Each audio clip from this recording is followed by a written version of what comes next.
Evolution क्या है, what is evolution. और वेरी सिंपल हम लोगों ने जानने का प्रयास किया कि चार्ल्स डार्विन ने किस तरह से कहा कि evolution is the modification with descent, है ना, बहुत सिंपल। फिर हमने एवोल्यूशन के फैक्टर्स की बात की जिसमें है mutation, gene recombination, hybridisation, isolation, gene flow, genetic drift, natural selection. तो एवोल्यूशन के लिए ये बायो इन्वायरमेंटल फैक्टर जो हैं ये रिस्पॉन्सिबल होते हैं। और हम लोगों ने ये देखा कि एवोल्यूशन क्या है कि एक ऑर्गेनिक प्रोसेस है। और इस ऑर्गेनिक प्रोसेस में क्या होता है कि organism evolve from simple to complex form due to change in the gene frequency, यानी उनके जीन फ्रीक्वेंसी में चेंज होता है जिसके कारण ऑर्गेनिज्म सिंपल से कॉम्प्लेक्स फॉर्म में इवोल्व करते हैं। Right, this is evolution.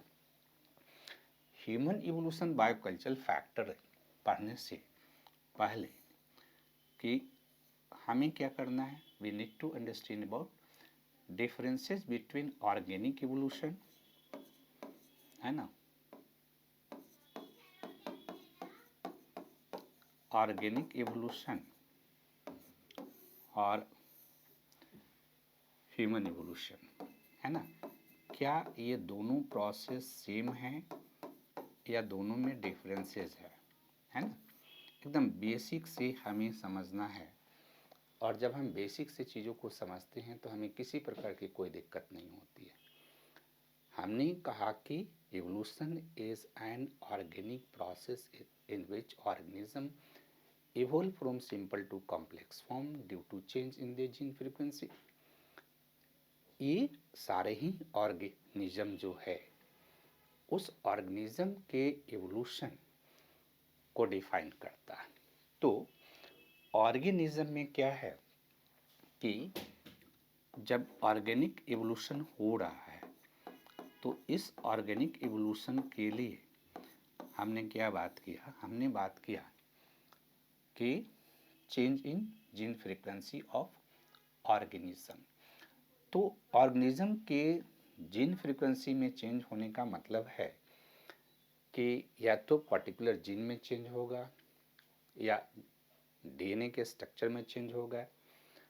तो चेंज होगा, उस चेंज से अगर पॉजिटिव जीन का फॉर्मेशन होता है और वह पॉजिटिव जीन जो है नेचुरल सिलेक्शन के माध्यम से पॉजिटिवली सिलेक्ट किया जाता है और इनहेरिटेंस के माध्यम से नेक्स्ट जनरेशन में ये जाता है तो मॉडिफिकेशन विद डिसेंट हो जाता है, जो कि चार्ल्स डार्विन ने कहा। तो इवोल्यूशन के लिए आवश्यक है change in gene frequency of organism.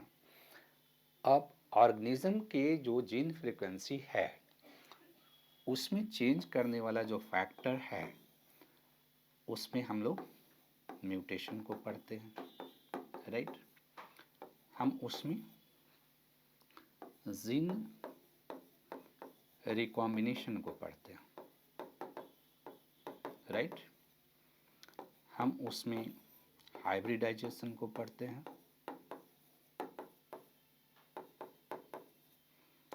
Isolation को हम लोग पढ़ते हैं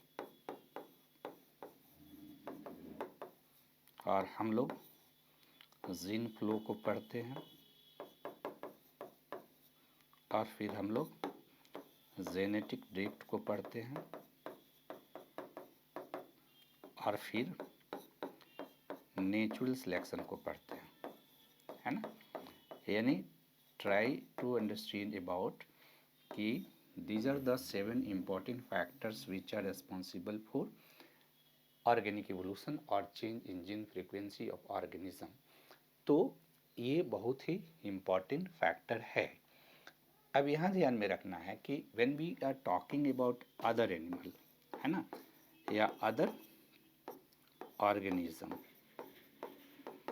है ना, तो other organism जितने भी प्लांट ले लें, एनिमल ले लें, है ना, तो अदर ऑर्गेनिज्म क्या है, केवल बायोलॉजिकल एनिमल है।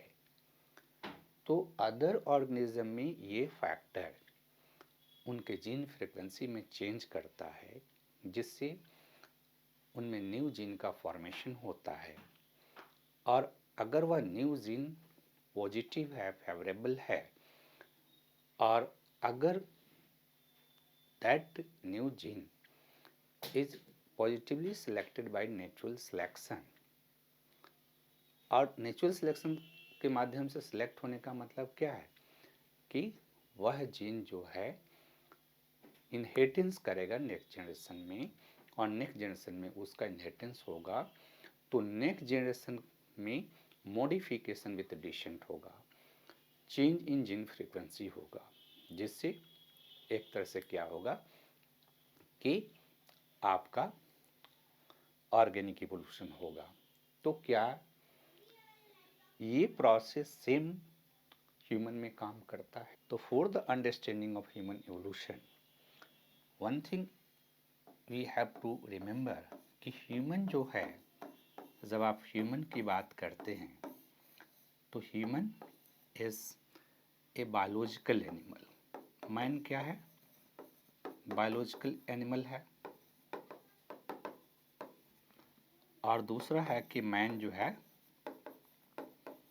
कल्चरल एनिमल भी है, राइट। बट यहाँ अदर एनिमल और प्लांट के बारे में जब बात करते हैं,